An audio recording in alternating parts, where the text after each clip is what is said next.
I thought today that I'd say something about migrants and refugees, obviously because this is very big news at the moment with Donald Trump shutting down the borders to Muslims.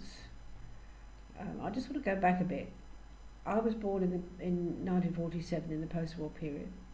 So I remember ration books. I remember bum sites. We used to play on them, but I had no idea that it was because bums had blown houses apart. They were just called bum sites. I remember fussing around in my parents' library and finding a book that they'd hidden very carefully, but kids always find books.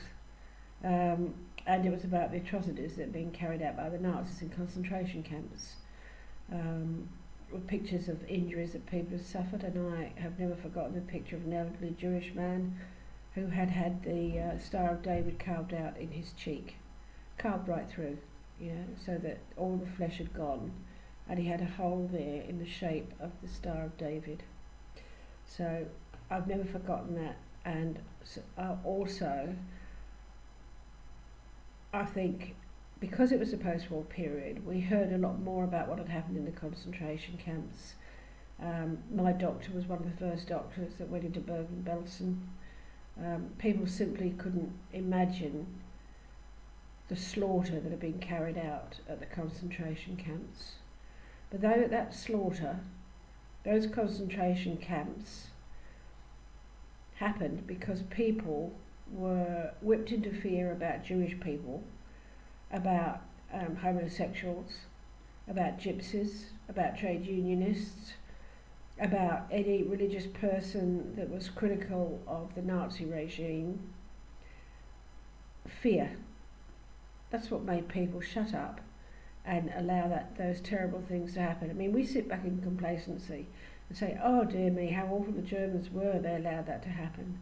So I'd like to turn now to have a look at what's happening in the United States. The same fear is being whipped up. This whole thing about refugees is a furphy, basically. It's something that Donald Trump has undertaken because it whips up an atmosphere of hysteria, of fear. And while people are running around like chooks without a head, banging on about immigrants and refugees not being allowed into America, in the background, the puppet masters, the ones who are holding Trump's strings, the billionaire class, are running the country.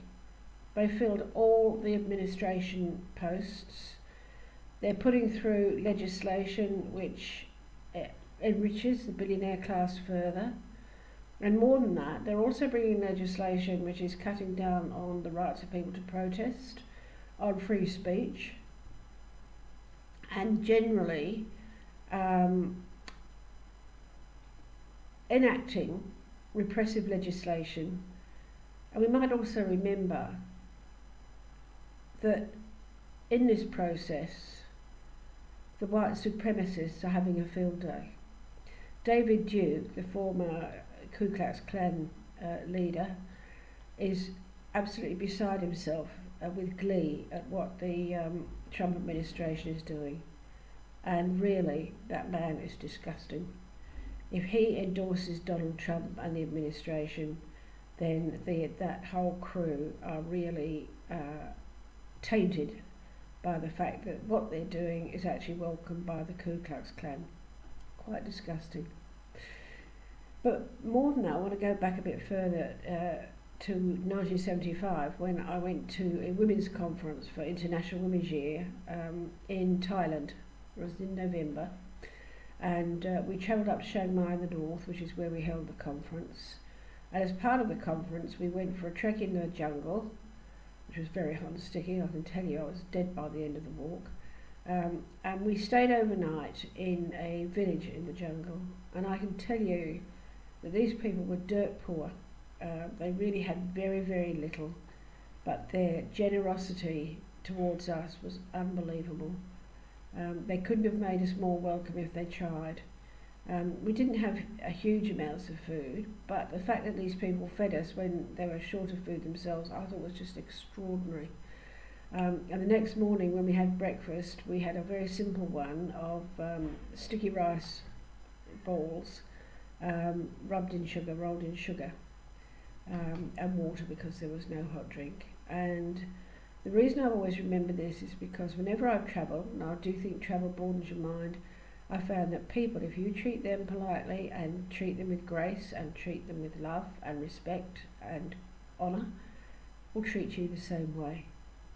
And the reason that came up again also was because I just read Elizabeth Gilbert's book, a story of how a Muslim woman had helped her when she was in strife and sick on her own, on a quite isolated island in Bali. And it reminds me that when we have open hearts, when we live with compassion, we don't live on our knees, we live in courage and we live in strength. And we live in fearlessness, which is really something that the Trump administration, the Australian administration, administrations in Europe, in Great Britain, they try to get us away from being fearless. They try to feed us with fear about the stranger in our midst. But really, the stranger in our midst is ourselves. We're no different from refugees. We're just bloody lucky that we live in Western nations where we don't get bombed, where we have a reasonable standard of living, where we don't look around our neighbourhood and all we see are buildings that have been blown apart. There are no shops, there's nowhere to buy food.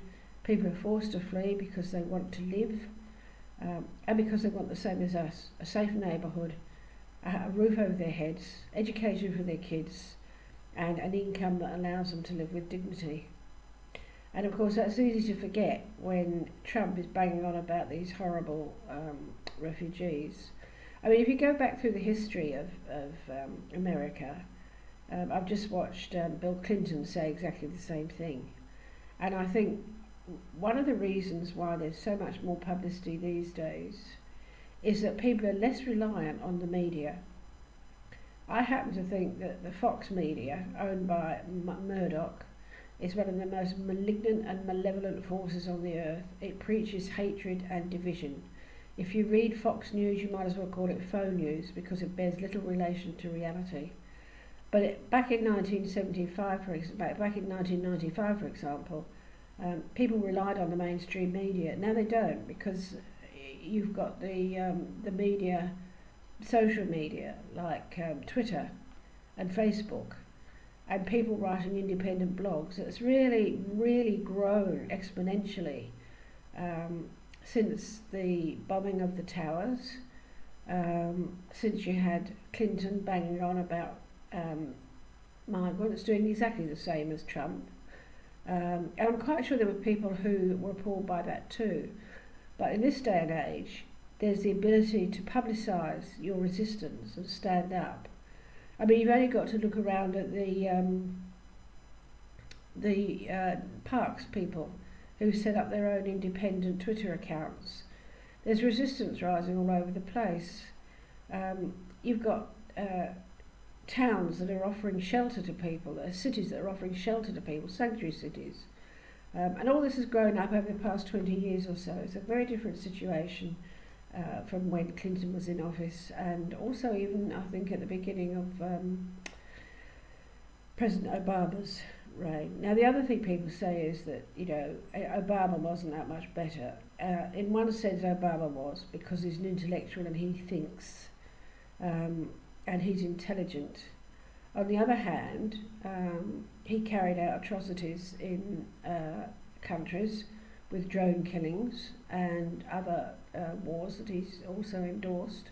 So there's good and bad in most of the presidents, but at the present time, it's very hard to see any good in President Trump whatsoever.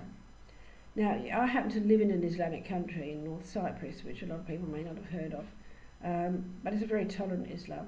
You can wear what you like. I mean, you see a family go out, one might have a headscarf, not a hijab, just a headscarf, but might have tight leggings on, and the mum might be in Western dress.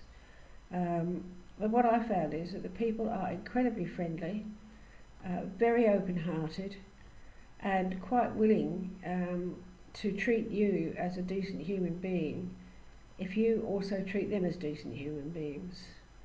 So the other thing I've mentioned is, you know, we've had Clinton, Trump and Obama. all bombing the shit out of various countries. And of course there's going to be refugees because they're having to flee those bombings.